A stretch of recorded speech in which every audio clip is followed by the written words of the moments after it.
سلام اشکار، تو این ویدیو اومدم چجوری کلی گان متیک خفن بگیرید. 117 اودن دیل متیک بعد کیلو متیک همچین چیزایی بگیرید. بریم آموزششو بهتون نشون بدم. فقط کافیه بزنید رو بخش استور و این پایین بچرخونید اینجا که فلش زدم اینو بزنید، بعد اون پایین گو رو بزنید تو مثلا کنید گو رو بزنید همین چیز بخشی میاد. اینجا آموزشیشو فکر کنم داره یاد میده چیکار باید کنید که مثلا بره بالا. خب حالا ما 117 اومده، کیلو هم اومده. بعد بچه اینجا میتونید دریافتش کنید. بچه اینجا مثلا رو قرمزا هستش 117 زده اون پایین، اینجا رو بزنید بهتون میده. بعد این بغل هم که باکس هستش متیکه، این بزرگتر هم بهتون میده، این باکس اپیکا هم بهتون میده.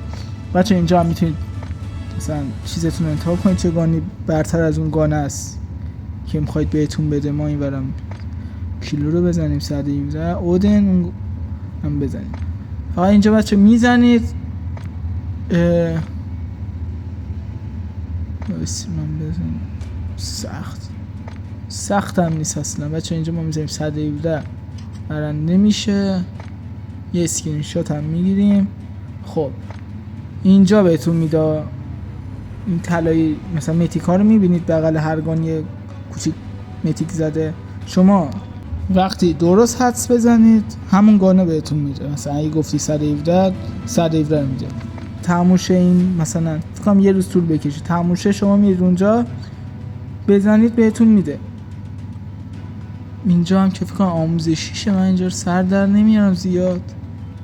عشق همین الان برید انجام بدید، میصرفه واقعا همچین رایگان گان متیک بگیریم.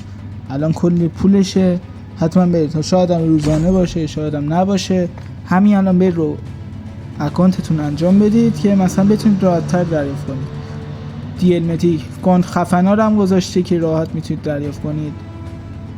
فقط قبلش گل بده که چند من حساب میکنه. این ویدیو رو هم لایک کن، رفیقت هم بفرستونم بره بگیره. تکخوری نکن. دافا پاین وای نمیدونم دستم کجا رفت. دنگ دنگ دنگ همه پارن برو تو نیا